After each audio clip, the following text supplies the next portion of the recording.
इसका कारण ये है कि जो नई धर्मपुर बिशनपुर बिंटोलिया के जो नई बस्ती और पुरानी बस्ती बिंटोलिया है, वो हाहा नाला बंधा और घाघरा नदी के बीच डूब क्षेत्र में बसे हैं।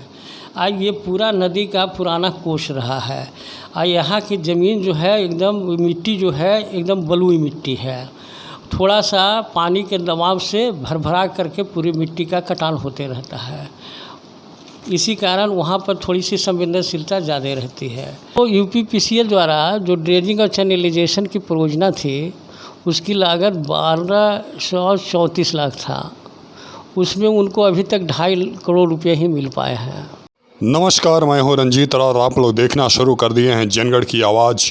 अभी आप लोगों ने जिस प्रशासनिक अधिकारी को सुने हैं वे हैं सिंचाई विभाग के एक्सियन वीरेंद्र पासवान जी। आप लोगों को बता दूं, वीरेंद्र पासवान जी बिंटोलिया जो मधुबन विधानसभा क्षेत्र में पड़ता है, जो हर वर्ष बाढ़ की चपेट में आ जाता है गांव, उसी के बारे में बता रहे हैं कि वहां क्या क्या परिस्थितियां हैं, आखिर क्यों बाढ़ आता है और बिंटोलिया वालों को प्रभावित करता है। आप लोगों को बता दूं कि सिंचाई विभाग और कार्यदायी संस्था मिलकर के बिंटोलिया को बाढ़ से बचाने का सतत प्रयास कर रहा है और हर वर्ष जिला प्रशासन प्रयास करता है। आप लोग देख लें कि ये सिंचाई विभाग का कार्यालय है। कार्यालय अधिशासी अभियंता सिंचाई खंड मऊ है और इसी कार्यालय से सारा संचालन होता है। नहरों की साफ़ सफाई, जो भी सिंचाई के कार्य होते हैं, वह इसी कार्यालय में बैठ कर के एक्शन साहब अधीनस्थों के साथ वार्ता करते हैं। मीटिंग का शिकायत पेटिका है जिसमें जो चाहे आकर के अपनी शिकायत दर्ज करा सकता है। और ये अलग अलग जो बोर्ड लगे हुए हैं, इन विभागों में लेखा अनुभाग विभाग है, तो ये जो है सब अलग अलग विभाग हैं जहाँ अधीनस्थ जो है कर्मचारी बैठते हैं एक्शन के सहयोगी। और देखिए, कार्यालय परिसर में पान, गुटखा, धूम्रपान निषेध है। अगर किसी ने भी इन 3 चीज़ों का सेवन करके कार्यालय में प्रवेश किया या कार्यालय में कार्य कर रहा है कर्मचारी, तो निश्चित रूप से एक्शन उसके खिलाफ एक्शन लेंगे। और ये है अधिशासी अभियंता का कक्ष। यहाँ पे भी कोई सूचना लगाया गया है। ये सूचना क्या है आप लोग पढ़ लीजिएगा। लेकिन आप लोगों को बता दूं कि एक्सियन वीरेंद्र पासवान काफ़ी मेहनती हैं और वो सरकार की जो योजनाएं हैं उनको जन जन पहुँचाने के लिए सतत प्रयासरत रहते हैं। अब सिंचाई का जो मामला है उसे भी वो हमेशा कार्यशील बनाए रखते हैं ताकि किसानों को कोई दिक्कत न हो।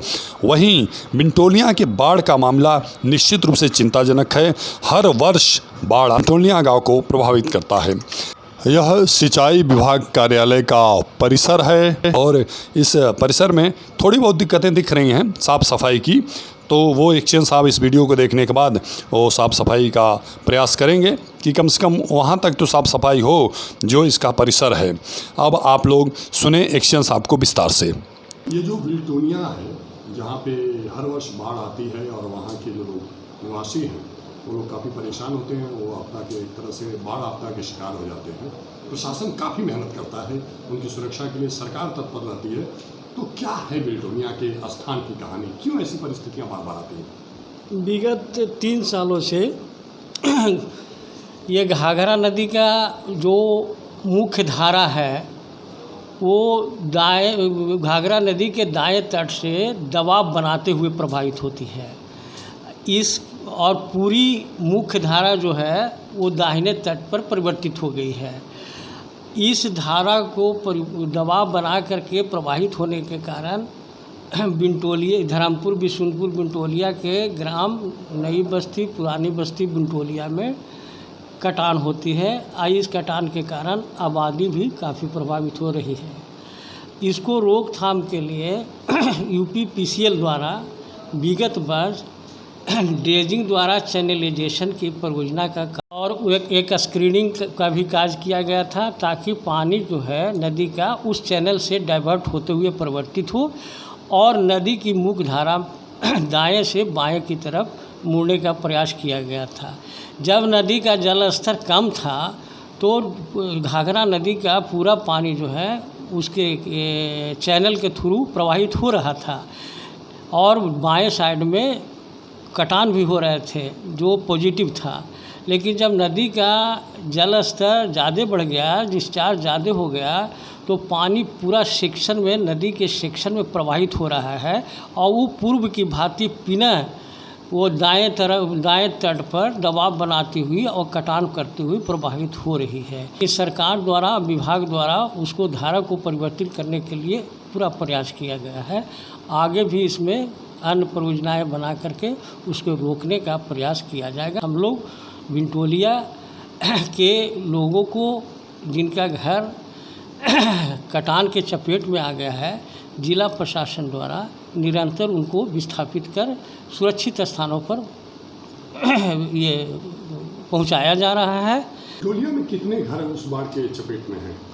अभी तक जो है नई बाढ़ ही कहा जाएगा ना जी, अभी तक जो है नई बस्ती बिनटोलिया में 8 मकान जो है ये ध्वस्त हुए हैं और 8 परिवार को जिला प्रशासन द्वारा सुरक्षित जगह पे उनको शरण दे दिया गया है। अच्छा, वो कुछ चीज़ वहाँ ऐसी कोई चीज़ नहीं बनाई जा सकती है जिससे उससे बाढ़ का पानी टकराए और वापस चले आए, उसके लेकर के उसकी तैयारी कोई प्रपोजल जिला प्रशासन की तरफ से या सिंचाई विभाग प्रशासन की तरफ से कोई इस तरह की तैयारी? नहीं, इसका कारण ये है कि जो नई धर्मपुर बिशनपुर बिनटोलिया के जो नई बस्ती और पुरानी बस्ती बिनटोलिया है, वो हाहा नाला बंधा और घाघरा नदी के बीच डूब क्षेत्र में बसे हैं।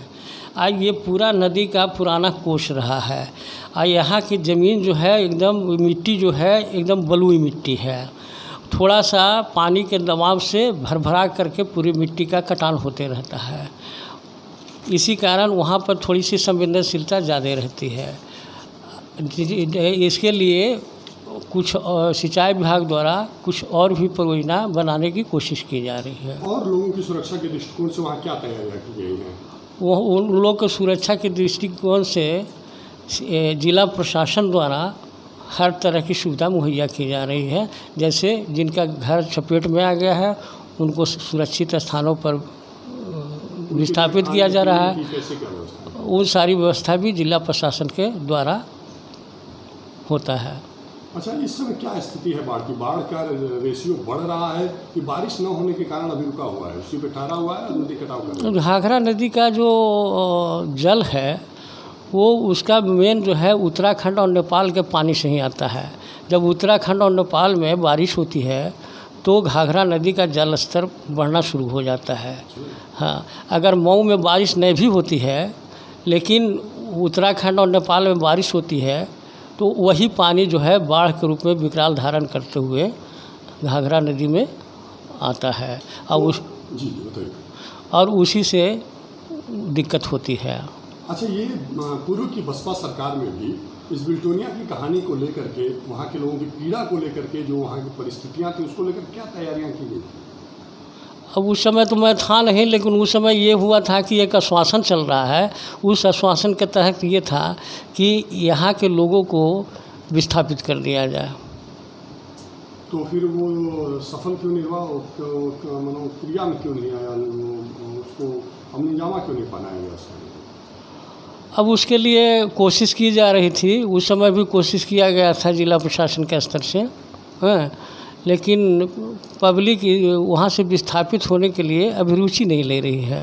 अच्छा, इससे निपटने के लिए, बिल्टोनिया के लोगों की सुरक्षा के लिए, बाढ़ से निपटने के लिए अभी शासन से कितना बजट पास होकर आ गया?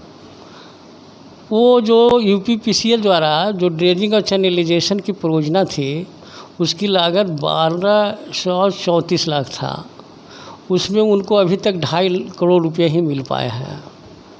तो इस तरह से ये स्थिति क्यों है? मिलेगा उनको।